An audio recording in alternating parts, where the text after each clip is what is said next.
अभी हमारे साथ में जो विषय है सामने देखिएगा, सबके लिए इंटरेस्टिंग टॉपिक है heritage museum and film making. फिल्में कैसे बनाना है ना। ये भी ऐसा भी सत्र हो सकता है। हमारे साथ हमारे आज के इस सत्र के जो प्रवक्ता है, हमारे रिसोर्स पर्सन शीश मिश्र जी हमारे साथ छत्तीसगढ़ अंबिकापुर से जुड़े हुए हैं। तो आप एमएससी केमिस्ट्री किए हुए हैं, बीएड किए हुए हैं, बीजेएमसी किए हुए हैं। उसके बाद उन्होंने कॉलेज में प्रोफेसर के रूप में, प्रिंसिपल के रूप में काम किया है। रिटायर्ड होने के बाद भी, यानी वो तो पहले से लेकर फोटोग्राफी, डॉक्यूमेंट्री फिल्म मेकिंग, भारतीय कल्चर से जुड़ी हुई, परंपराओं से जुड़ी हुई किताबें लिखना, फिल्में बनाना, ये उनका पैशन रहा है। उनको 1981 में राष्ट्रपति पदक से सम्मानित किया था। मेरा जन्म भी नहीं हुआ था उस समय। मेरे जन्म से 3 साल पहले, 2 साल पहले इनको राष्ट्रपति पदक से सम्मानित किया गया है। आप सोचिए, इतने सालों से वो काम कर रहे हैं। 1994 में ग्रीन ऑस्कर अवार्ड जिसको मिला ब्रिटिश में, लंदन यूके में, उसके द्वारा भी इनको पुरस्कृत किया गया है। सरगुजा में हाथियों पर एक फिल्म बनी थी। सरगुजा ये हमारे छत्तीसगढ़ का एक एरिया है जहां हाथियों के ऊपर एक फिल्म बनी थी, द लास्ट माइग्रेशन। तो ये फिल्म के इसमें भी इनका काफी बड़ा ये कार्य रहा है। उसके बाद में कई सारे राज्य स्तरीय फोटोग्राफी प्रतियोगिताओं में, राष्ट्रीय स्तर के प्रतियोगिताओं में इनको पुरस्कृत किया गया है। साथ साथ में विज्ञान प्रतियोगिताओं में शिक्षक संवर्ग से, टीचर्स कैटेगरी में भी इनको अवार्ड मिले हैं। उसके बाद इन्होंने रामगढ़, अभी कुछ साल पहले मैं गया था, कुछ साल नहीं कुछ महीने पहले, छत्तीसगढ़ अंबिकापुर में एक संग्रहालय निर्माण के कार्य के लिए मुझे बुलाया गया था। उस बैठक में सर आए थे और उन्होंने रामगढ़ अपनी किताब दे दी। इतना खुश हुआ मैं कि एक केमिस्ट्री के प्रोफेसर है, फिल्में बना रहे, और रामगढ़ की किताब उन्होंने लिखी है। पढ़ के ही मैंने जैसे उनकी किताब देखी, इतना और बहुत सुंदर लिखे है, सारी फोटोग्राफ, जानकारी जिस तरह से उन्होंने कलेक्ट किए हुए है। इनकी और विशेष हॉबी है प्रकृति, वन्य प्राणी और जीव जंतुओं पर आधारित फिल्में बनाना। और ये एनसीईआरटी के लिए, देखिए ये सब करते करते एनसीईआरटी के लिए उन्होंने कबाड़ से जुगाड़ 30 अंग्रेजी लघु फिल्मों के लिए इन्होंने स्क्रिप्ट राइटिंग किया हुआ है। कबाड़ से जुगाड़ है ना, अपने आप किसी ने बोला था वेस्ट टू बेस्ट, है ना। ये कबाड़ से जुगाड़ वाले 30 अंग्रेजी लघु फिल्मों के लिए उन्होंने स्क्रिप्ट राइटिंग किया हुआ है। उसके बाद पहाड़ी कोरवा एक लुप्त होती भाषा है जिस पर अभी वो किताब लिख रहे हैं। उसके बाद में अर्थ मैटर्स, ये डीडी दूरदर्शन जो है ना हमारा, उसके लिए एपिसोड्स जो है ये बना रहे हैं। उसके बाद में फिर उसके बाद जो रामगढ़ पर किताब लिखे है उसके ऊपर 9 सीरीज का उन्होंने एक फिल्म का भी निर्माण किया हुआ है। वेब सीरीज आजकल हम लोग देख रहे हैं ना, सो इन्होंने रामगढ़ नाम से ही वो सीरीज बनाई हुई है। उसके बाद में फ्रोमनिया मार्जिनिला, ये एक कीटक है, छोटा सा कीट, हाँ, उसके जीवन चक्र पर भी एक पहली फिल्म का वो निर्माण कर रहे हैं। अब हम लोगों को लगता है एक छोटा सा कीटक का क्या उपयोग है, बट वो उनकी फिल्म देखने के बाद पता चलेगा, वो उस पर फिल्म निर्माण कर रहे हैं। वर्तमान में आप अंबिकापुर जिला सरगुजा छत्तीसगढ़ में रहते हैं और रिटायरमेंट के बाद भी कई सारे लोगों को प्रेरित भी करते हैं। वो खुद भी स्टूडेंट की तरह हमारे कोर्सेस में ज्वाइन होके नोट्स लिखे हैं, जो भी हम असाइनमेंट दिए हैं, एक्चुअली मैं क्षमा मांगता हूं, बट इतने बड़े व्यक्ति भी वो सारा पूर्ण करते हैं। साथ साथ में युवाओं को प्रेरित करते हैं। अभी हमारे मुंबई में रहने वाले छत्तीसगढ़ के जो फिल्मों में जो काम करते हैं, ऐसे युवाओं को प्रेरित कर उनको भी इस विषयों के साथ वो जोड़ देते हैं। ये उनका बड़प्पन है। और मैं आदरणीय शिरीष जी से विनती करता हूं कि कृपया आज के सत्र की शुरुआत करें। जी नमस्कार सबको। धन्यवाद भुजंग सर, आपने बहुत बड़ाई कर दी और इतना वो नहीं है। तो मुझे जो एक आशंका थी कि मेरा कार्यक्रम जब चालू होगा तो लाइट गोल हो जाएगी, और हो गई। फिर भी चलिए, टेक्नोलॉजी इतनी डेवलप है कि काम रुक नहीं रहा है। मैं अपना प्रेजेंटेशन शुरू करने के पहले आपको और कॉलेज की प्रिंसिपल डॉक्टर उर्सेम लता जी को धन्यवाद देना चाहता हूं। उनका आभार प्रकट कर रहा हूं कि आपने मुझे एक मंच दिया है अपनी बात कहने का। एक संयोग था कि यहाँ एक कॉलेज है, वहाँ प्रोफेसर का एक वर्कशॉप है, उसमें ही मुझे इनवाइट किया गया और यही टाइम दिया गया सुबह का। दोनों टाइम एक हो रहे थे, तो मैं उनसे निवेदन किया कि भाई टाइम एक है, चेंज कर लीजिए। तो इसके बाद सेकंड हाफ में मैं वहाँ जाऊँगा। ये जो सब्जेक्ट है इसमें हेरिटेज और म्यूजियम ये कॉमन सब्जेक्ट हैं, लेकिन जो स्पेसिफिक दिया गया है तीसरा पॉइंट फिल्म मेकिंग है, उस पे मैं आगे चर्चा करूँगा। पर इसके पहले थोड़ी-थोड़ी चर्चा हेरिटेज और म्यूजियम पर भी करना चाहूँगा। लोगों में एक जिज्ञासा होती है कि ये व्यक्ति कहाँ से बोल रहा है? जो बाहर अब्रॉड में हैं लोग, उनको सोचते हैं कि छत्तीसगढ़ कहाँ है? छत्तीसगढ़ में अंबिकापुर कहाँ है? तो मैं अपना एक लोकेशन कोशिश किया हूँ कि अपनी स्थिति बता दूँ कि छत्तीसगढ़ में सरगुजा जिला किस पोज़ीशन पे है। जी, पहले इस पे हेरिटेज पे चर्चा करूँगा। अब हेरिटेज ये इसको विरासत भी कहते हैं और थाती भी कहते हैं। उत्तर भारत में थाती का भी उपयोग होता है। कहा जाता है कि जो महिलाएँ हैं कि मेरी सास या मेरी नानी मुझको थाती दे के गई है। माने गहनों के संदर्भ में बात होती थी कि ये धरोहर जो उनकी थी वो मुझे ट्रांसफ़र की गई है। तो पूर्वजों से प्राप्त जो मूल्यवान संपत्तियाँ हैं, संस्कृति है, परंपराएँ हैं या प्राकृतिक संपदाएँ हैं, ये सभी हमारी धरोहर हैं। आजकल के जो विद्वान हैं, वो इनको 2 कैटेगरी में बाँटते हैं। पहला है सांस्कृतिक विरासत, जो हमारे सांस्कृतिक हेरिटेज है, ये मूर्त और अमूर्त। मूर्त को मैंने डिफ़ाइन किया है कि ऐसी धरोहर जिसमें आकार हो, वॉल्यूम हो, वज़न हो और अ,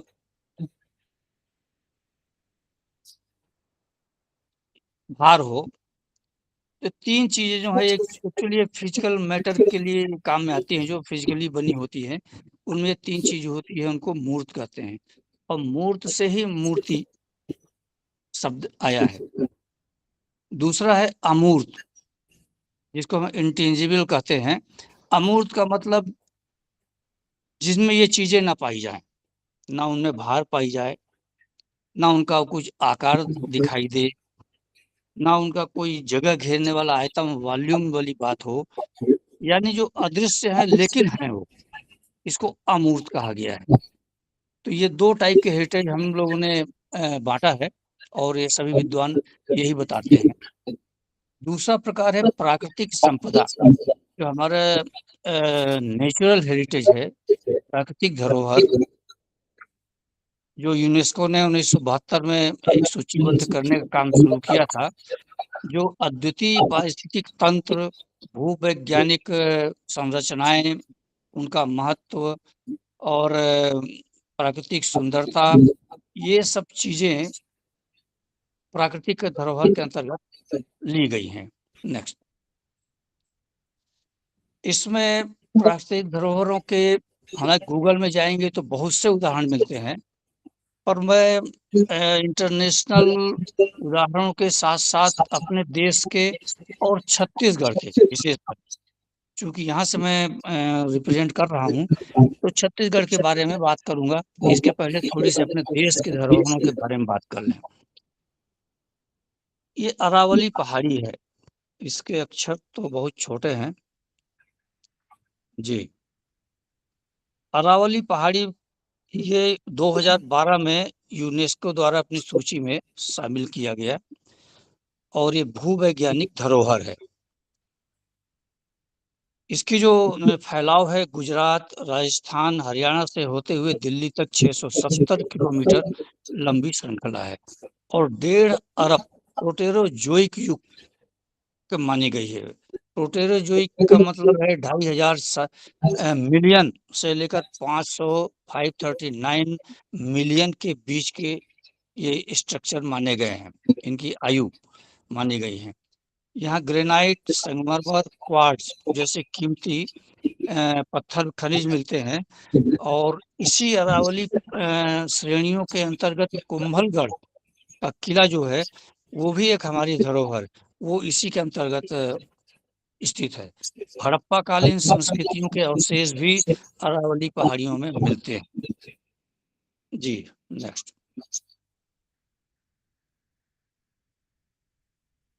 अगला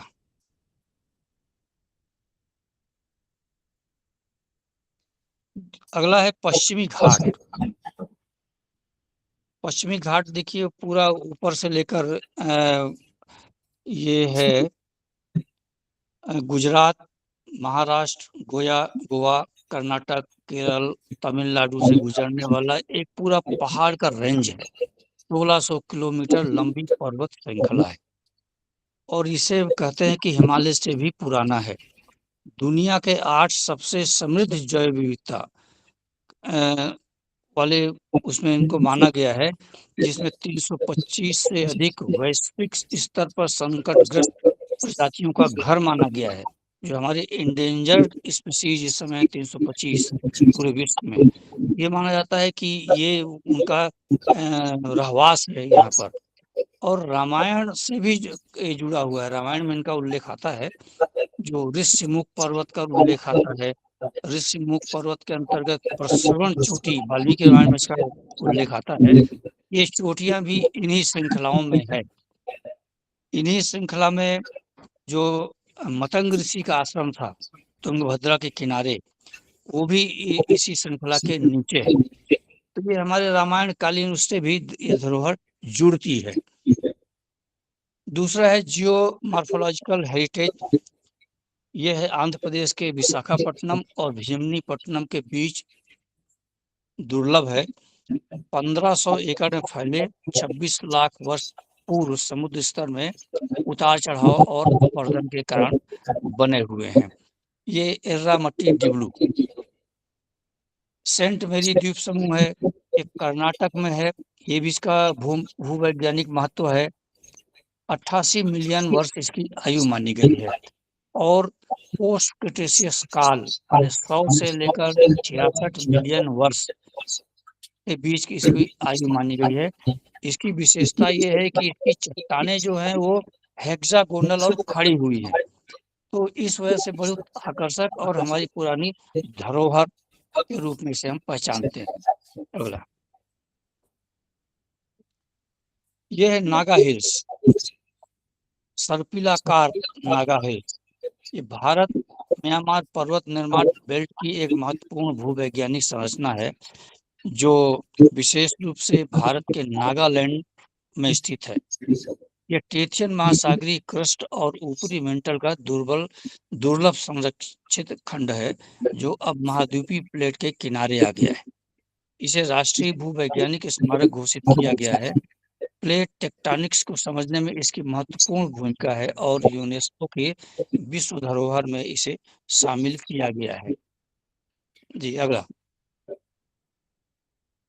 आगे इसी प्रकार कुछ और हमारे देश की जो धरोहर हैं, जैसे महाराष्ट्र का कोयना वाइल्ड लाइफ सेंचुरी है, मेघालय की गुफाएं हैं जो कैल्शियम कार्बोनेट ट्यूनिक पत्थर की हैं और इस यहाँ स्टेलेग्माइट स्टेलेक्टाइट की रचनाएं बनी हुई हैं। आंध्र प्रदेश में तिरुमला हिल्स हैं जो नेचुरल हेरिटेज है, और केरल में है वर्कला, ये क्लिफ्स जो है वो केरला में। ये कुछ और उदाहरण हैं हमारी धरोहर के। अब सवाल ये उठता है कि धरोहर का महत्व क्या है, हम क्यों इन्हें इतनी प्राथमिकता दे रहे हैं, क्यों इस पर इतनी चर्चा कर रहे हैं। तो पहली बात यह है कि नॉलेज माने प्राचीन जीवन शैली से हमें ये परिचित कराते हैं। प्राचीन जो टेक्निकल नॉलेज है, तकनीकी ज्ञान है, वो हम तक पहुंचता है, हस्तांतरित होता है और समाज की, देश की विशिष्टताओं का ज्ञान होता है। तो नॉलेज देने में, नॉलेज के रूप में धरोहरों का बहुत प्रमुख स्थान है। इससे आइडेंटिटी बनती है। हमारी आइडेंटिटी, देश में बहुत सी जातियां हैं, प्रजातियां हैं, उनकी अपनी आइडेंटिटी है और वो आइडेंटिटी उनकी पीढ़ियों से चली आ रही है, तो पीढ़ियों की पहचान इससे बनती है।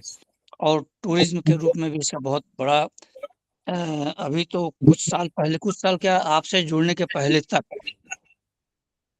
धरोहर जो है वो ये समझते थे हम लोग कि म्यूजियम घूमने की जगह है और मनोरंजन करना है तो परिवार सहित चले गए, चलो आज यहाँ इस म्यूजियम को देख लें, देखते थे और खुश होते थे।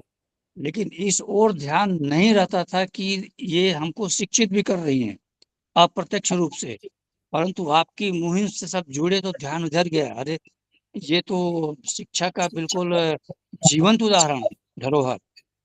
तो ये इसके इस रूप में भी इसका महत्व है। मैं लाइट यहाँ की आ गई है, आप परमिट करें तो कंप्यूटर चालू कर लें। नहीं नहीं, शुरू रखिए, जैसे है वैसे अच्छा ही शुरू रखिए मेरे को। जी। ठीक है जी, अगले आगे। अब मैं छत्तीसगढ़ की धरोहर पे आऊंगा। अभी तक तो देश के कुछ उदाहरण बताए। छत्तीसगढ़ में एक है ताला, बिलासपुर के पास ताला नाम की जगह है और छोटी सी नदी है मनियारी नदी, जहाँ गुप्त कालीन है, 5वीं 6वीं शताब्दी का मंदिर है जिसको देवरानी जेठानी मंदिर कहा जाता है। यहाँ यहाँ की विशेषता एक मूर्ति है जो रुद्र शिव की मूर्ति है और 5 टन वजनी, 2.5 मीटर मतलब 9 फीट मान लीजिए ऊंची प्रतिमा है और इसकी एक अपनी विशेष आकृति के लिए प्रसिद्ध है। वेगलर ने इसको लाइट मिलाया था।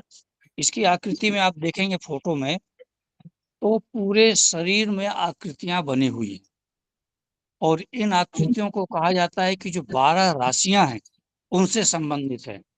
आप देखिए नाक पे जो है वो एक उल्टी छिपकली छिपकली उस पे बनी हुई है, पूंछ ऊपर सिर की ओर है, तिलक का काम कर रही है।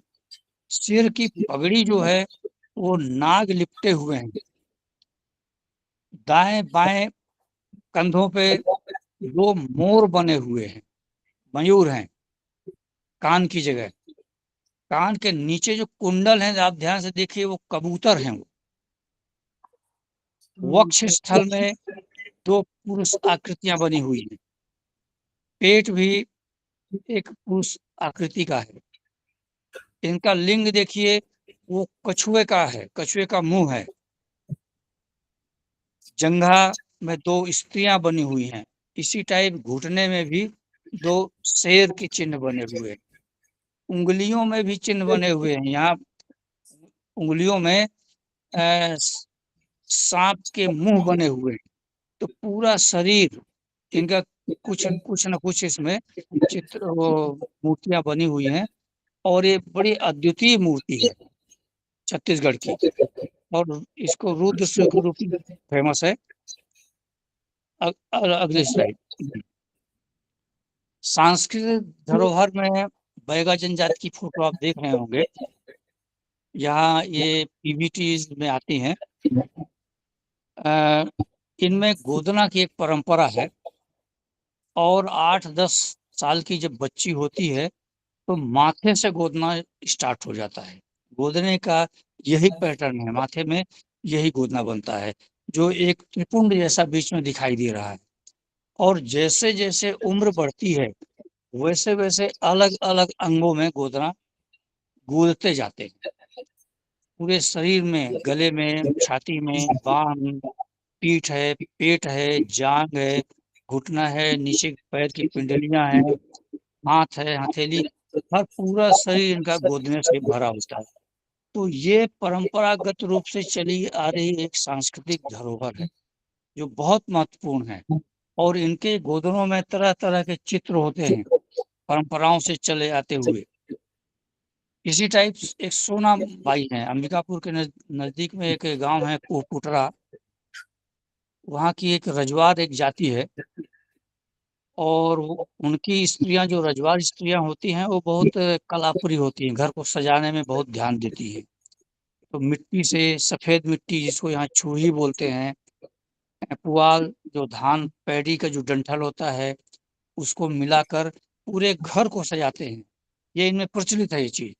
परंतु सोनाबाई जो थी जब वो जिंदा थी तब मैं उनसे मिला था। उनका कहना था कि दिन भर घर के काम से फुर्सत होने के बाद दिन भर खाली रहती थी, तो घर में मैं इस टाइप सजाती रहती थी। तो बांस के गोल पतले खपचियों से गोल गोल जाली बनाकर उसके ऊपर मिट्टी लपेट कर इतनी सुंदर जालियां बनाती थी। पूरी दीवार में पेड़ पौधे, लता बेल, बंदर, इस टाइप के पशु पक्षी बना के पूरा घर सजाया हुआ था। और इस तरह ये जब प्रसिद्ध हुई तो ये इनकी मांग फॉरेन तक हुई, अमेरिका, ऑस्ट्रेलिया, यहाँ तक इनका दौरा हुआ।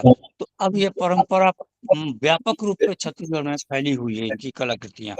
जी आगे आगे है, ये बहुत महत्वपूर्ण है, गोंडवाना मैरीन फॉसिल्स पार्क इन मनेन्द्रगढ़।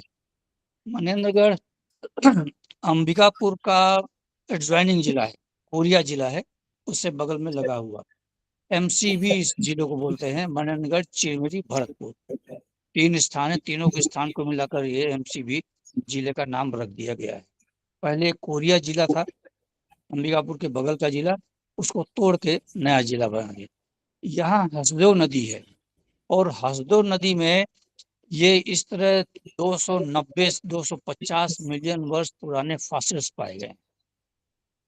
तो इसको ये कहा जाता है कि एशिया का सबसे बड़ा समुद्री जीवाश्म फॉसिल्स का ये जगह है। यहाँ बाइवल्व्स बने हैं, ब्रायोजोन्स मिले हैं, ब्रेकियोपॉड्स मिले हैं। अब इनमें चित्र में देखिए, ये बाइवल्व्स जो है वो सीपी की तरह मिला हुआ है। इसमें काई जो होती है वो ढंग के पत्थर मिले हुए हैं, स्केलेटन मिला हुआ है। तो ये मनेन्द्रगढ़ में, ये हमारे छत्तीसगढ़ का क्या पूरे एशिया का बहुत महत्वपूर्ण स्थान है। जी, ये भी एक बड़ी धरोहर है हमारी। रामगढ़ की गुफाएं जिस पर आपने चर्चा की थी, ये छत्तीसगढ़ के सबसे पुरानी आर्कियोलॉजिकल साइट है, और मौर्यकालीन ईसा पूर्व 2री-3री शताब्दी की यहाँ ब्राह्मी लिपि मिली है। और इसके बारे में कई किंवदंतियां हैं कि भगवान राम यहाँ आकर वनवास काल में विश्राम किए थे, इसलिए उस गुफा का नाम सीता बेंगिरा पड़ गया। बेंगिरा का अर्थ होता है रहने का कमरा, यहाँ स्थानीय भाषा में। तो सीता जी के रहने का कमरा, इसलिए उस गुफा का नाम सीता बेंगिरा रखा गया। सीता बेंगिरा के बारे में कहा गया है कि कालिदास मेघदूतम की रचना यहाँ किए थे। इसको मैंने अपने पुस्तक में प्रमाणित भी किया है। कालिदास के मेघदूतम के जो श्लोक हैं उनको लेकर इसके लोकेशन और जो प्रमाण है उस आधार पे प्रमाणित होता है कि ये वही रामगढ़ है जहाँ कालिदासन ने मेघदूतम की रचना की। इसके अलावा इसका उल्लेख विश्व की प्राचीनतम नाट्यशाला में किया जाता है।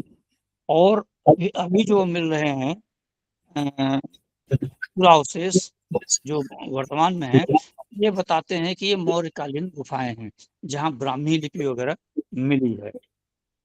अगले आगे नेक्स्ट, ये ब्राह्मी लिपि में देखिए, ये लिपियां हैं। ऊपर की 2 लाइन की लिपि है, ये है सीता बेंगिरा की लिपि, और नीचे की लिपि जो है उसकी बगल में एक गुफा है जिसको जोगी मारा गुफा कहते हैं। उसको मैंने और क्लियर किया है कि क्या लिखा हुआ है लोगों को समझने के लिए। 5 लाइनें हैं, शुरू की 2 लाइनें वो छोटी हैं, और बाद की 3 लाइनें वो थोड़ी स्पष्ट और बड़ी हैं। इनमें क्या लिखा है मैं ये बताता हूँ।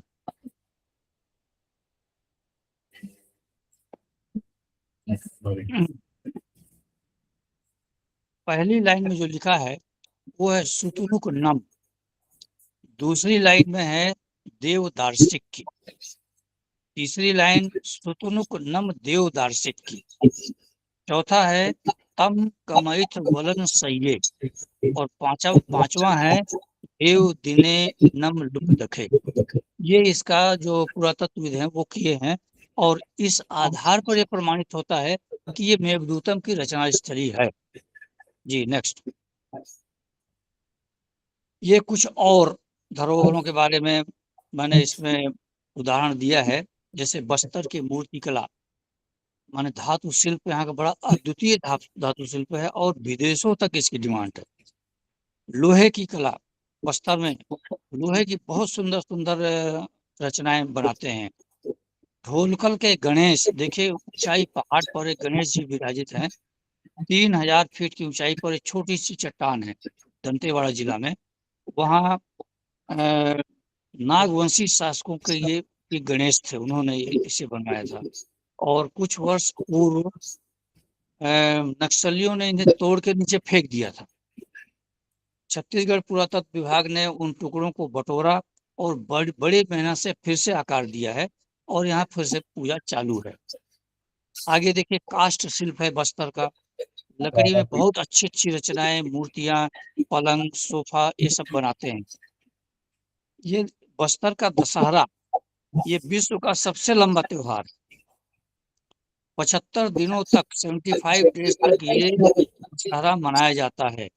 यहाँ देखिए पालकी की तरह की रचनाएं कुछ रखी हुई हैं।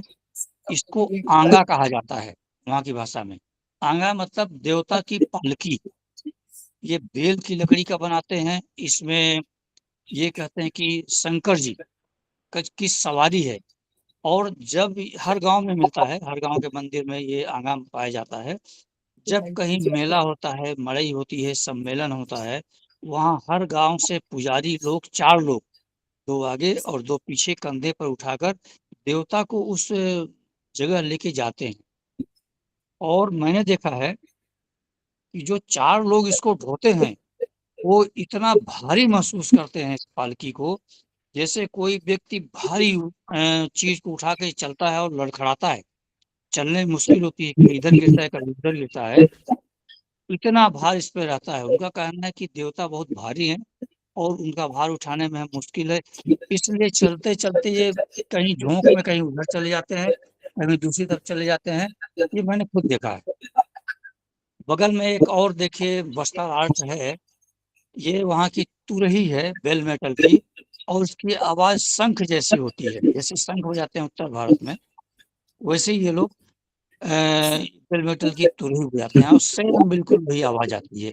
तो ये कुछ और धरोहरें हैं जो पीढ़ियों से चली आ रही है हमारे छत्तीसगढ़ में। जी, अब म्यूजियम पर थोड़ी सी बात कर लें आगे। म्यूजियम, संग्रहालय, आलय का मतलब होता है घर, पुस्तकालय, संग्रहालय, हिमालय, हिम का आलय, माने रहने का घर जो है, आवास है, वो आलय कहलाता है।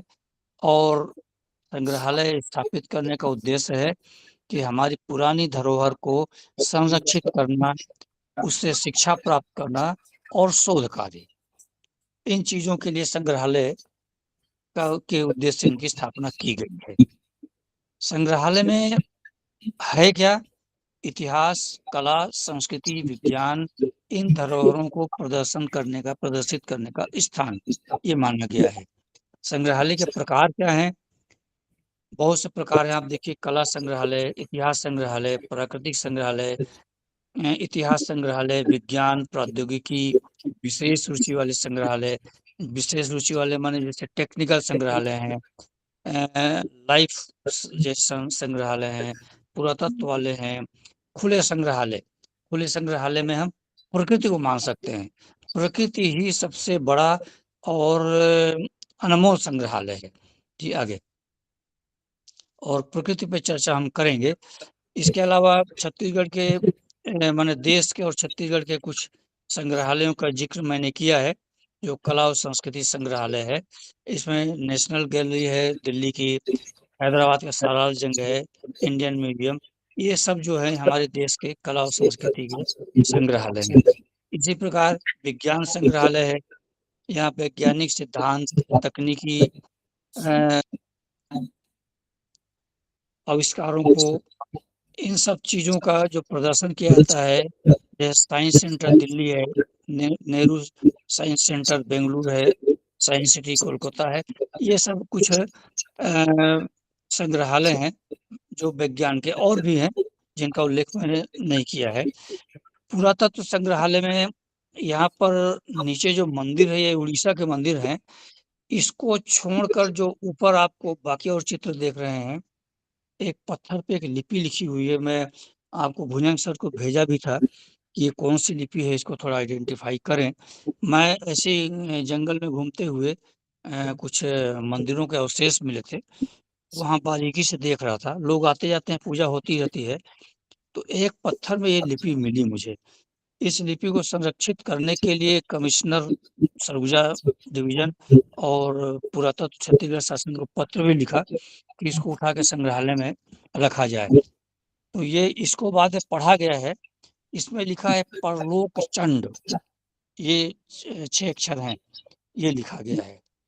बगल में कैप पेंटिंग के उदाहरण हैं। यहाँ सरगुजा में, कोरिया में कैप पेंटिंग्स काफ़ी मात्रा में मिलती हैं।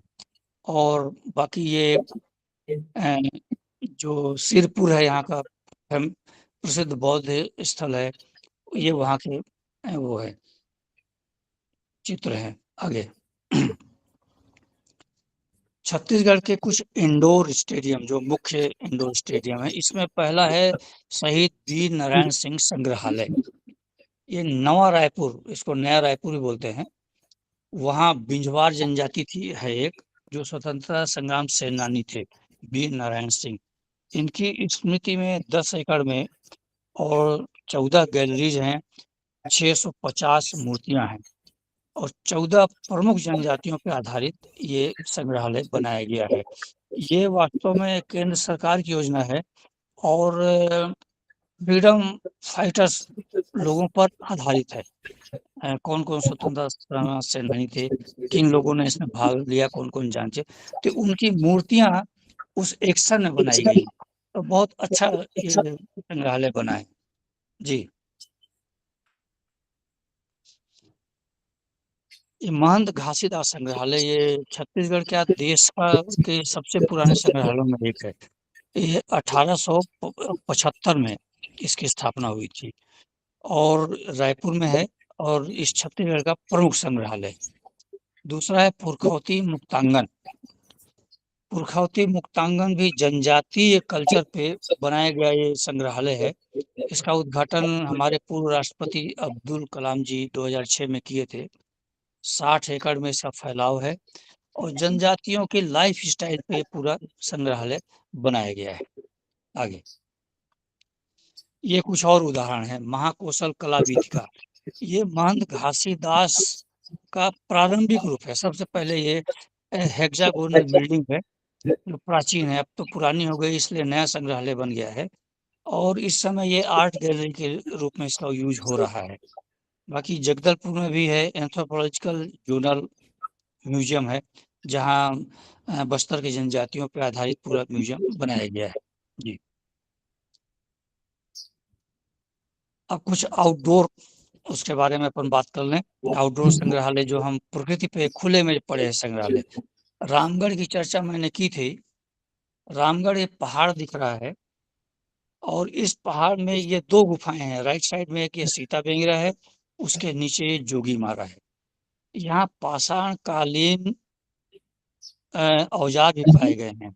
यहाँ जंगलों में ये आहत मुद्राएं जो पंच मार्क हैं, ये पाए गए हैं। ये सब मैंने खुद जंगल में घूम के ढूंढ कर ढूंढा है, फोटो लिया है और किताब में सब शामिल किया हूँ। पुस्तक में मेरी काफी डिटेल रिसर्च है। एक्चुअली वो रिसर्च बुक ही सिर्फ रामगढ़ पे फोकस है। रामगढ़ इतना महत्वपूर्ण जगह है लेकिन इस पे काम अभी तक हुआ नहीं था। मैंने सोचा इस पे फिल्म बनाने के बाद सोचा इस पे एक पुस्तक लिखी जाए और ये पहली पुस्तक है जो मैंने इस पे डिटेल में लिखी है जी। आगे ये कुछ और ओपन जो हमारी खुली धरोहर है छत्तीसगढ़ की, कांगेर नेशनल पार्क है। कांगेर एक छोटी नदी का नाम है, उसके आधार पे ये नेशनल पार्क बनाया गया है। इसका एरिया 200 वर्ग किलोमीटर है कांगेर नेशनल पार्क का और बहुत अच्छा बायोस्फीयर है, बहुत रिच बायोस्फीयर जैवमंडल है। इसमें ये यूनेस्को में शामिल है, 2025 में शामिल किया गया है। यहाँ घूमने के लिए 3 गुफाएं बहुत फेमस हैं। एक तो कोटमसर गुफा है, दूसरी कैलाश गुफा है और तीसरी गंडक गुफा है, जहाँ स्टेलेग्माइट और स्टेलेक्टाइट की रचनाएं इतनी सुंदर बनी हुई हैं कि देखने लायक है। नीचे एक फोटो मैंने दिया है, ये सब फोटो मेरी खुद की खींची हुई है, नेट से ली हुई नहीं है। यहाँ की एक खासियत यह है कि पहाड़ी मैना यहाँ पाई जाती है। पहाड़ी मैना हिलमैना जिसको बोलते हैं, ग्रेकुला रिलीजियोसा, ये जो हूबहू मनुष्य की आवाज सुनाई बोलती है। हम्म। इसके बारे में थोड़ा सा बैक आएंगे। पहाड़ी मैना के बारे में थोड़ा सा एक मैं बताना चाहूँगा। मेरा ट्रांसफ़र बस्तर हुआ मिर्ज़ापुर से, और मैंने सुना था कि वहाँ पहाड़ी मैना है। जॉइन करने के बाद फिर मैं गया फॉरेस्ट में, जहाँ इनको एक केज के अंदर रखा गया था, बड़ा-सा, पूरे पेड़ को ही घेर दिए थे। वहाँ 2 पहाड़ी मैना थे। जब मैं गया तो उड़ के वो सामने आ गए तुरंत, और आते ही बोले, साहब नमस्ते। इतना क्लियर ये बोले कि मैं अगल-बगल देखने लगा, किसने कहा साहब नमस्ते? कोई नहीं दिखा। फिर वो बोले, न साहब नमस्ते। मतलब मैं जीवन में पहली बार इतनी आश्चर्यजनक कि एक पक्षी क्लियर आवाज़ में बोल रहा है। तो इतनी कीमती चीज़ है ये, वो वहीं जगदलपुर के जंगलों में पाए जाते हैं। बाकी स्पाइडर वगैरह है, बहुत सी प्रजातियाँ हैं कांग्रेस नेशनल वैली में, और घूमने लायक जगह है। जी।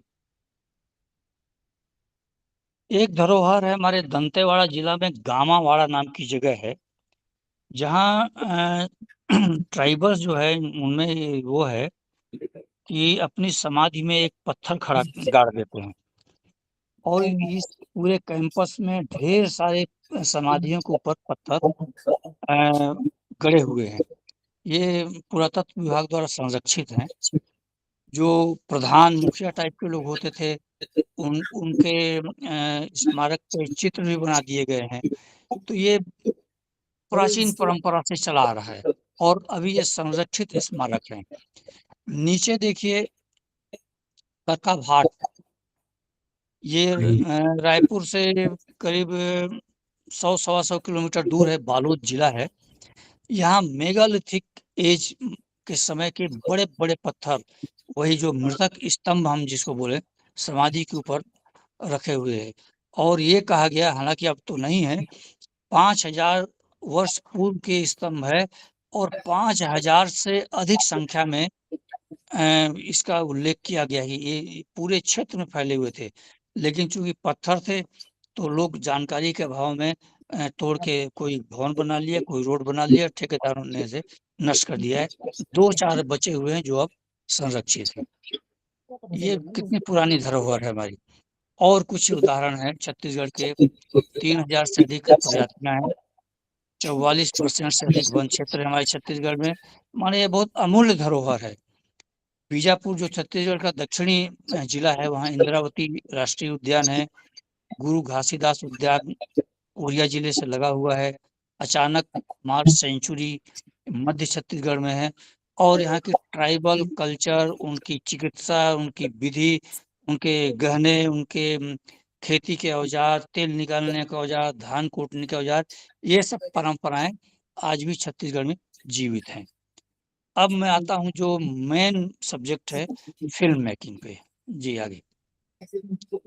फिल्म क्या है ये तो सब जानते हैं। फिल्म का मतलब है एक पतली स्ट्रिप, जिसे हम फिल्म कहते हैं, और उस स्ट्रिप पर का उपयोग जब हम चलचित्र के रूप में करने लगे, मूविंग फोटोज के रूप में, उसको जनरल रूप में हम फिल्म कहते हैं। और ये सबसे सशक्त माध्यम है शिक्षा का, क्योंकि आकर्षक होती है, ऑडियो विजुअल माध्यम के कारण बहुत आकर्षित होती है। इसके कारण शिक्षा का सबसे सशक्त माध्यम है, और अधिकांश लोग इसी तरफ से शिफ्ट हुए हैं इधर। आगे नेक्स्ट। अब संग्रहालयों में इनकी क्या भूमिका है? पहला है अनुभव और शिक्षा को बढ़ावा देना। फिल्में वस्तुओं को जीवंत बना देती है, जिससे दर्शक कलाकृतियों को क्रियाशील रूप में देख सकते हैं। जटिल कथाओं और की समझ बढ़ाती है। ये ऐसा समझ बढ़ाती है, ऐसा दृश्य और कथात्मक अनुभव प्रदान करती है, जो केवल पाठ से प्राप्त, पढ़कर प्राप्त नहीं किया जा सकता। यानी हम लोग जब स्कूलों में पढ़ाते थे, कक्षाओं में क्लास लेते थे, तो हमारे पास 2 डायमेंशनल साधन रहता था, ब्लैक बोर्ड, बाद में ग्रीन बोर्ड आ गए, व्हाइट बोर्ड आ गए, 2 डायमेंशनल थे। उसमें साइंस की जो थ्योरी थी, अब एटॉमिक स्ट्रक्चर समझाना है तो हम 3D उसको नहीं समझा सकते थे, 2D ही बना पाते थे चित्र। तो अब फिल्मों की वजह से जो 3D हम बता पा रहे हैं, इससे बहुत सी चीज़ें क्लियर हो जाती हैं। फिजिक्स हो, केमिस्ट्री हो, बायोलॉजी हो। हम यूट्यूब में देखते हैं, नेक्स्ट चलिए। यूट्यूब में हम देखते हैं बायोलॉजी में पूरे शरीर की रचना, अंदर के अंग कितने अच्छे तरीके से लोग दिखा रहे हैं, समझा रहे हैं कि एक-एक चीज़ समझ में आ जाती है कि वास्तव में हमारे शरीर के अंदर क्या-क्या है। मॉलिक्यूलर स्ट्रक्चर किस टाइप का होता है, कार्बन का मॉलिक्यूलर स्ट्रक्चर कैसा होगा, किसी भी चीज़ की रचना हम दे सकते हैं। तो ये फ़िल्मों का बहुत बड़ा योगदान है। ये कुछ फ़िल्मों के नाम दिया हूँ, जो प्रसिद्ध फ़िल्में हैं। नेक्स्ट चलिए। हमारे देश की जो फ़िल्में हैं, जो हमारे इतिहास और कला को हमसे जोड़ती हैं, बहुत अच्छे ढंग से दिखाती हैं। समझ आजकल जो एआई टेक्निक आ गई है, मोबाइल में हम लोग रील देखते हैं, छोटी-छोटी रील, ये तानाजी पे कोई दिखा रहा है, कोई शिवाजी पे, कोई महाराणा प्रताप पे, ये जो चीज़ें दिखा रहे हैं, और उस समय की वेशभूषा, उस समय की तलवारें, उस समय की किले, उस समय के युद्ध कला, ये जो हम देख रहे हैं तकनीक का, ये ज़्यादा प्रभावशाली हो रहा है। और ये फ़िल्में जो हैं, रील के रूप में हमको बहुत प्रभावित कर रही हैं। रील भी फ़िल्में ही हैं, वो सेलुलॉइड ना होके हमारी डिजिटल मोड पे आ गई है।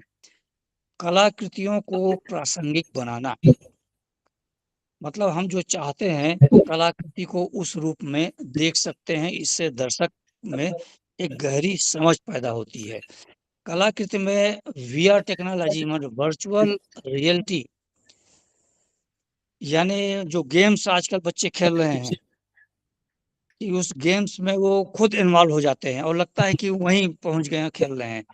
तो ये टेक्नोलॉजी का कमाल है।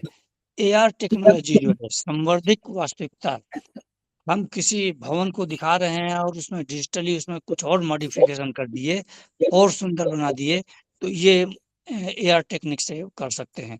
तो ये हमें आज की टेक्नोलॉजी जो है वो बता रही है। ये फ़िल्मों के फ़ायदा है हमारे। सिनेमा आधारित संग्रहालय आधारित सिनेमा का दृष्टिकोण। अब संग्रहालय पर सिनेमा किस तरह काम कर रहा है?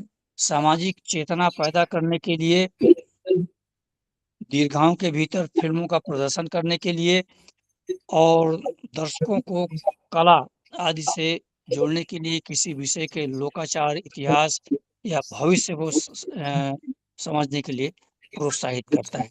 तो फ़िल्में हमें संग्रहालय के बारे में बहुत कुछ जानकारी देती हैं, शिक्षित करती हैं। नेक्स्ट। सांस्कृतिक संरक्षण और अभिलेखन। ये जॉर्ज ईस्टमैन संग्रहालय जो है, ये फ़िल्म का एक संस्थान है, अभिलेखागार, जो बहुत ऐतिहासिक फ़िल्मों का संरक्षण कर रहे हैं, प्रदर्शन कर रहे हैं, चलचित्रों को, सांस्कृतिक वस्तुओं को फ़िल्मों के माध्यम से बचा भी रहे हैं। तो ये फ़िल्में हमारी एक धरोहर का भी काम कर रही हैं, फ़िल्में स्वयं में धरोहर हैं। दर्शकों की सहभागिता और सुगमता, फ़िल्में जटिल जानकारी को विभिन्न बौद्धिक स्तरों पे दर्शकों के लिए अधिक सुलभ और आकर्षक बनाती हैं। विभिन्न बौद्धिक स्तर कर सकते हैं, कुछ कुछ लोग कम समझते हैं, देर से समझते हैं, कुछ तेज समझते हैं। जिसको जैसे समझना है वो फ़िल्मों का उपयोग कर सकते हैं। ये एक फ़ायदा है फ़िल्मों में। जी। क्यूरेटेरियल टूल्स, फ़िल्म क्यूरेटरों को प्रदर्शनी की कहानी को व्यापक बनाने में, वैकल्पिक दृष्टिकोण प्रस्तुत करने, या डिजिटल सामग्री को के माध्यम से गहरी त्रि-आयामी माने 3 डायमेंशनल जानकारी प्रदान करने में सहायक होती है।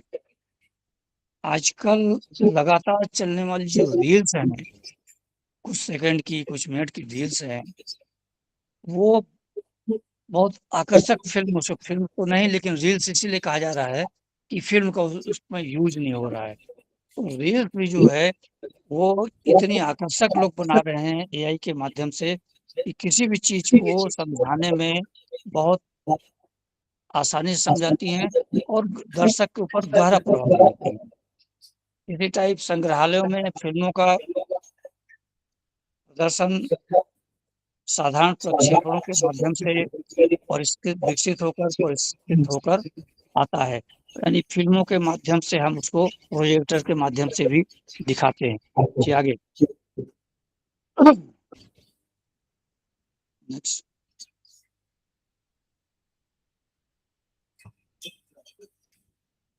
दृष्टिकोण बदलने में सहायक है। अभी तक अब बैक करिएगा थोड़ा। अभी तक संग्रहालय के प्रति मैंने पहले ही बताया था कि दृष्टिकोण सिर्फ मनोरंजन होता था, लेकिन संग्रहालय शिक्षा के केंद्र साबित हो रहे हैं और इनकी सुंदरता, धरोहर की विशेषता, इनकी संख्या ये बताती है कि संग्रहालय कितने अधिक लोकप्रिय होते जा रहे हैं। पूरे विश्व में इसे कुछ आंकड़े देख लेते हैं।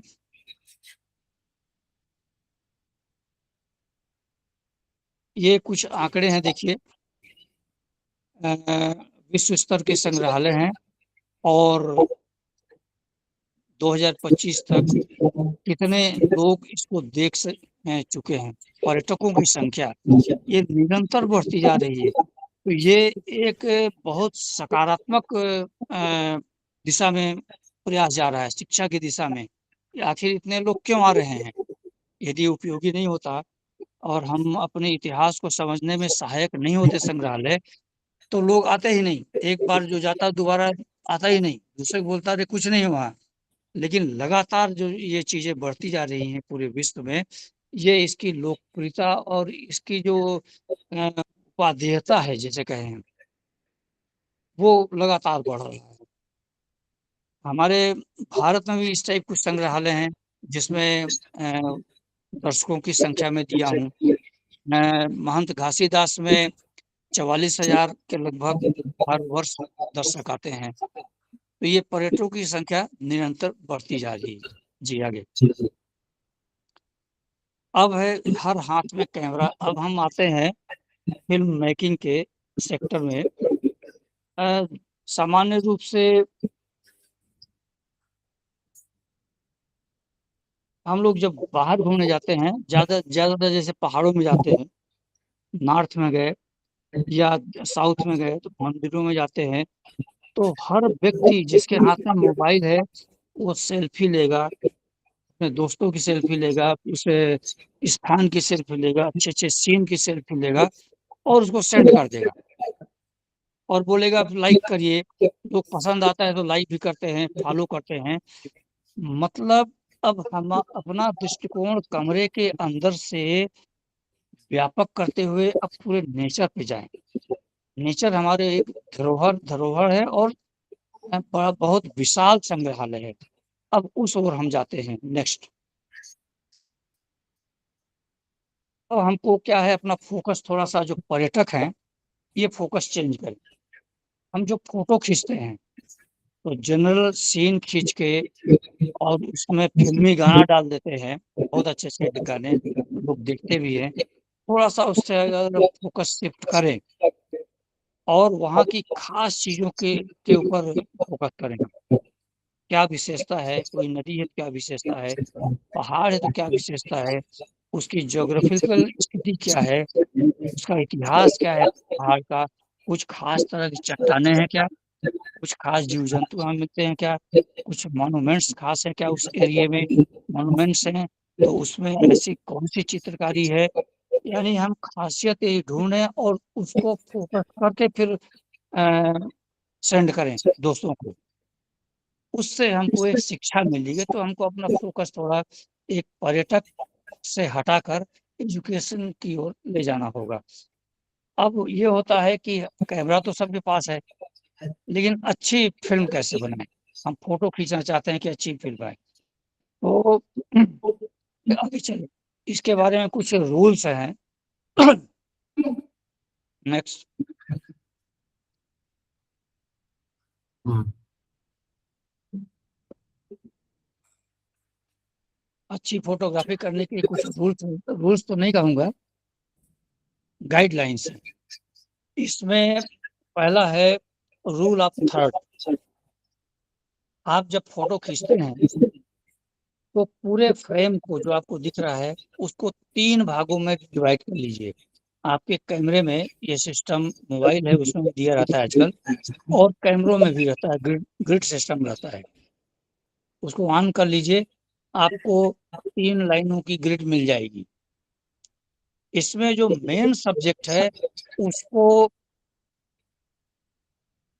पॉइंट पे रखिए, माने 1/3 स्थिति पे रखिए, और उस फ्रेम को फोटो खींचिए, आपकी फोटो अच्छी आएगी। दूसरा है फिल द फ्रेम। पूरे फ्रेम को आप फिलअप कर सकते हैं। ये मेरी फोटोग्राफी नीचे वाली स्वयं की। तो पूरे फिल्म मैंने क्लोजअप जिसको कहते हैं, क्लोजअप आप खींचेंगे तो भी जो डिटेल्स मिलते हैं उससे वो फोटो आकर्षक होती है। तो आप जब बाहर घूमने जाते हैं तो इस तरह के कुछ डिटेल्स वाली फोटो भी खींचिए। एक जनरल शॉट तो हो गया जिसमें रूल ऑफ थर्ड का यूज करिए, और दूसरा शॉट हो गया क्लोजअप भी लीजिए उस जगह का और उसको दोस्तों को दीजिए। जी, नेक्स्ट, लीडिंग लाइंस। हर जगह इस टाइप की लाइंस मिलेंगी जो एक खास बिंदु पर जाकर इकट्ठी होती हैं। यहाँ पर आप देखिए रेल लाइन है, वो आगे जाके मिल रही है, रेल के बगल की जमीन की लाइन मिल रही है, पेड़ पौधों की लाइन मिल रही है, स्काई लाइन भी मिल रही है। तो लीडिंग लाइंस जो होती है वो हमारी दृष्टि को उस ऑब्जेक्ट तक पहुंचाने का काम करती है, उसके सहारे हम वहां तक पहुंचते हैं। तो लीडिंग लाइंस को भी ध्यान रखना चाहिए। नेक्स्ट है फ्रेमिंग। किसी आप सब्जेक्ट को आप ले रहे हैं तो कोशिश करें कि किसी फ्रेम के अंदर हो।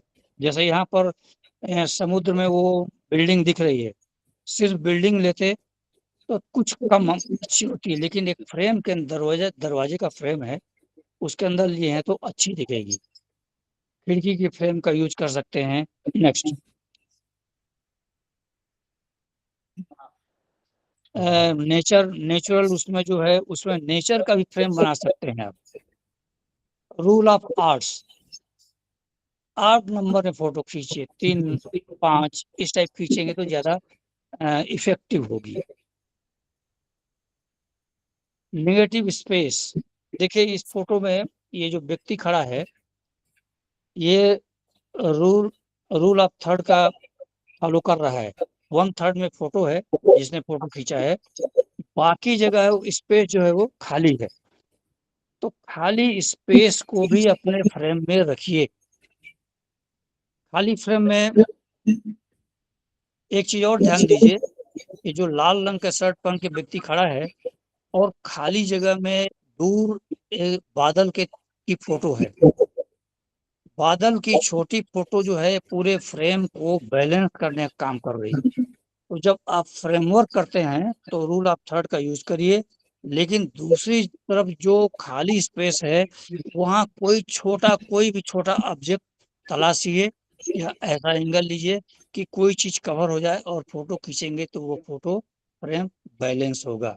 इसके बगल में भी देखिए वो एक पक्षी की फोटो है, रूल ऑफ थर्ड का यूज हो रहा है।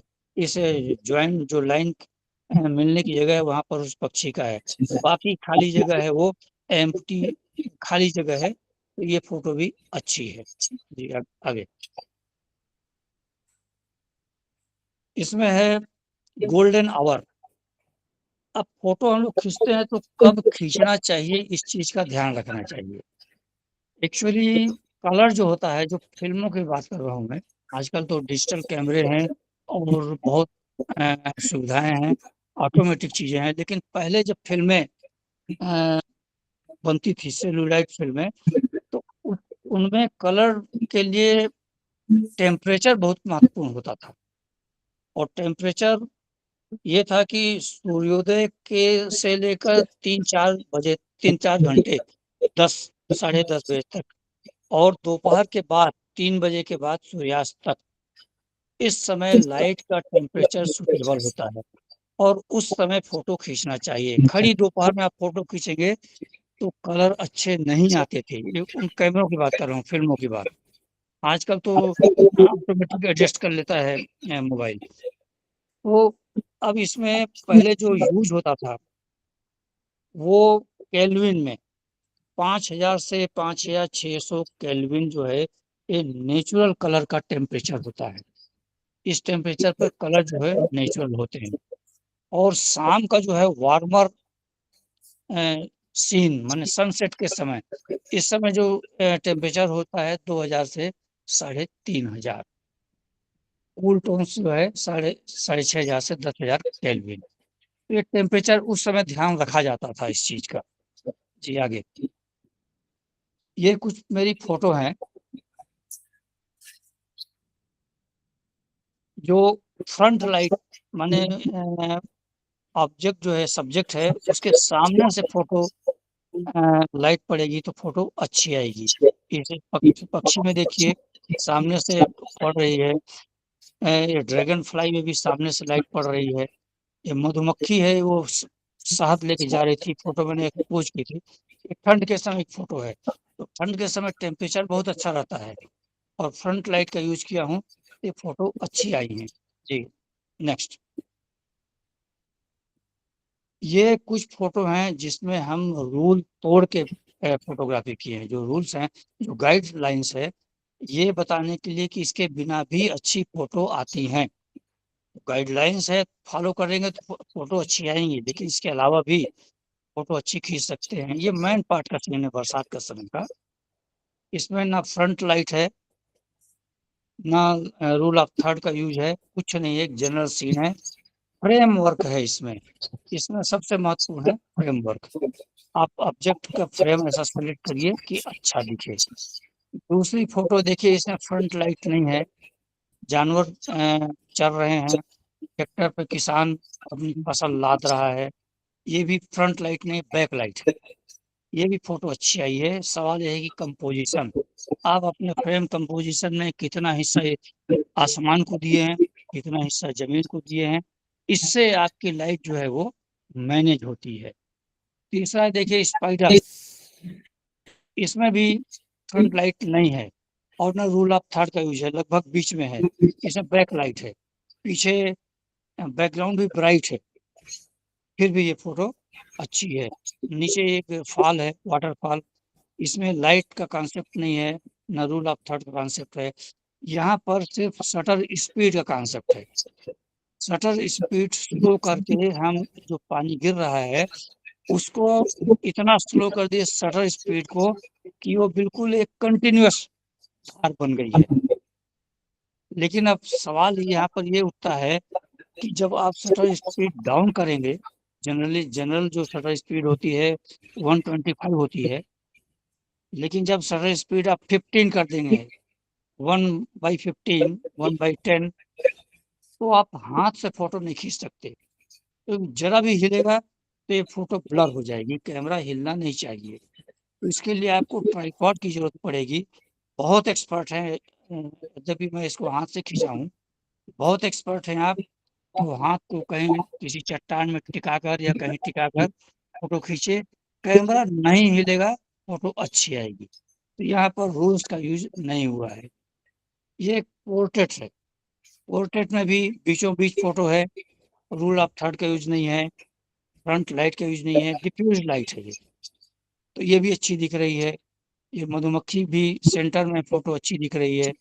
ये बटरफ्लाई भी बीच में है, ये भी अच्छी दिख रही है, क्लोजअप है। तो रूल्स को तोड़कर भी या रूल फॉलो ना करके भी हम अच्छी फोटो खींच सकते हैं। अब सवाल ये उठता है, एक लाइन इस पे और है कि एक ही सब्जेक्ट की फोटो यदि 10 लोग खींचते हैं तो 10 फोटो अलग अलग आती है। सेम टाइम में खींचे, एक ही जगह पे खींचे, लेकिन सबकी फोटो अलग अलग है। क्यों ऐसा होता है? वो वास्तव में फोटो कैमरा नहीं खींचता है, कैमरा तो एक टूल्स है। फोटो हमारा मस्तिष्क खींचता है, हमारा दिमाग। हम उस चीज को अपने दिमाग में देखते हैं, उसका चित्र बनाते हैं, सोचते हैं, और उस चित्र को मूर्त रूप देने का काम हमारा टूल्स कर रहा है, कैमरा कर रहा है। जो हम सोच रहे हैं उसको सोच को हम दिखा नहीं सकते, तो कैमरा एक माध्यम है हमारी सोच का दिखाने का। अब हमारी सोच कैसी है ये निर्धारित करता है कैमरा दिखा के कि आपकी ये सोच है, आपने इस चीज को इस दृष्टि से देखा, आपने किसी लड़की की फोटो खींचा, तो आपके दिमाग में क्या चीज है, किस दृष्टि से खींचे, वो चीज फोटो में दिख रही है। तो इससे आपकी पहचान हो जाएगी कि आप क्या सोचते हैं। तो फिल्म और फोटोग्राफी जो है आदमी के सोच की पहचान भी बताता है। नेक्स्ट। अभी एक वो ज्ञान भारतम जो योजना चल रही है, इस पे मैं काम कर रहा हूँ, और ये इसके जो चरण हैं, इतने हिस्सों में काम हो रहा है। 15 जून तक सर्वेक्षण का काम चल रहा है, इसके बाद डिजिटाइजेशन होगा और फिर प्रिजर्वेशन होगा। Next slide. इसमें हमारे छत्तीसगढ़ में 11,000 से अधिक पांडुलिपियां जो है वो सर्वे की जा चुकी है। अब पूरे देश में 77 लाख से अधिक पांडुलिपियां जियो टैग हो चुकी हैं। ये कुछ जो फोटो हैं, ये हमारे सरगुजा जिला की फोटो हैं। ये जो लिपि है, पांडुलिपि जो है, ये 250 साल पुरानी है और अवधि में लिखी हुई है। पांचवी पीढ़ी जनरेशन की जो अभी पीढ़ी है, उनके उनके पास थी, वहां से इसको हम लोग जियो टैग किए हैं। बाकी ताड़पत्र की पांडुलिपियां यहाँ काफी मिल रही हैं, क्योंकि इस क्षेत्र में उड़ीसा के लोग ज्यादा हैं, तो उनके पास ताड़पत्र काफी संख्या में मिल रहे हैं। ये देखिए, ये दिखा रहे हैं। तो अभी ये काम भी चल रहा है, और इसमें भी मैं जिला प्रशासन की तरफ से, जिला प्रशासन नहीं, ये तो भारत सरकार की तरफ से ही सेटअप बनाया गया है, उसमें मैं जुड़ा हूँ। अब इसमें निष्कर्ष ये है कि धरोहरों को पहचानें, संरक्षित और सुरक्षित करें, इतिहास जानने का प्रयास करें। धरोहर व संग्रहालय के विषय में नई पीढ़ी को जागरूक करने का काम है हमारा। पारिवारिक धरोहर को परिवार में ही संरक्षित करने के लिए प्रोत्साहित करें। हमने, हमारा घर भी एक संग्रहालय है कि 2-4 चीजें हैं, उसको हम प्रदर्शित करने की व्यवस्था करें। और संग्रहालय धरोहर में छोटी छोटी फिल्म बनाने को प्रोत्साहित करें। संग्रहालय में जो बच्चे आते हैं या टूरिस्ट आते हैं और जनरल फिल्म बनाते हैं, उनको थोड़ी गाइड करें कि आप जो फिल्म बना रहे हैं इसमें इस चीज को फोकस करिए, इस एंगल से लीजिए, तो ज़्यादा बेनिफिशियल होगी आपकी फिल्म या आपकी शूटिंग। इसके लिए प्रोत्साहित करें, इसके लिए वहाँ गाइड रखें संग्रहालय में, जो उनको गाइड करे कि आपको ऐसा करना चाहिए। शिक्षा प्रसार के लिए धरोहर और संग्रहालय को साधन के रूप में उपयोग लाएं। अभी तक क्या है, वास्तव में संग्रहालयों की और धरोहरों की संख्या कम है छत्तीसगढ़ में। मैं कहूँगा कि बहुत कम है, देश में कम है। कुछ बड़े संग्रहालय हैं जिनको लोग जानते हैं, गांव-गांव, शहर-शहर संग्रहालय होने की जरूरत है। तो इसको प्रोत्साहित करना है, इससे शिक्षा जो है बिल्कुल मूर्त रूप में बच्चों को शिक्षा मिलती है। तो इसको प्रोत्साहित करें, और संग्रहालय धरोहर पे आधारित जो फिल्में हैं, वो बच्चों के नॉलेज में लाएं कि इस फिल्म को देखो आप, स्कूलों में दिखाएं। स्कूलों में अब सुविधाएं होंगी, प्रोजेक्टर को टीचर जो है समय लेकर इन फिल्मों को दिखाएं, और धरोहरों को के प्रति जागरूक बने, संवेदनशील बने, उनकी रक्षा के प्रयास करें। और भी बहुत से निष्कर्ष हैं। तो ये मेरा एक प्रयास था, अनुभव नहीं है इस चीज का, और ये मैंने प्रयास किया। अब बाकी कैसा लगा ये आप लोग बताएंगे। धन्यवाद।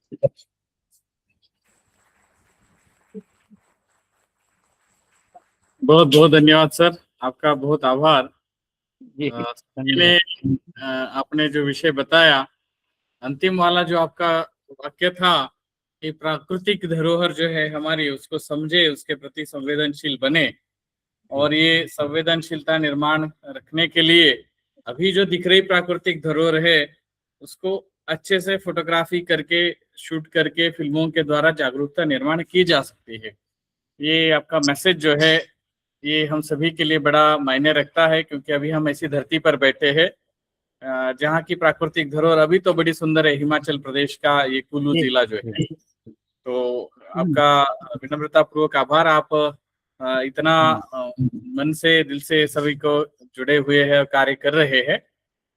फिर भी हम इसके बाद भी निरंतर मिलते रहेंगे और जी जी इन विषयों को लेकर चर्चा करते रहेंगे। अगर किसी के कुछ प्रश्न रहे, क्योंकि हमारे यहाँ ऐसे बच्चे हैं सामने की जो अच्छे रील्स बनाते हैं, कुछ जी हमारी बहनों ने, कुछ भाइयों ने दिखाए, वो अच्छे कैमरामैन भी है, अच्छे रील्स भी बनाते हैं, बट उसके विषय क्या होने चाहिए ये हमारे लिए समझना भी जरूरी है। जैसे आपने कहा, अपने परिवार को भी लेकर के, यानी अपनी परिवार की यादों को लेकर भी हम रील्स बना सकते हैं, वो यादें रह जाती है।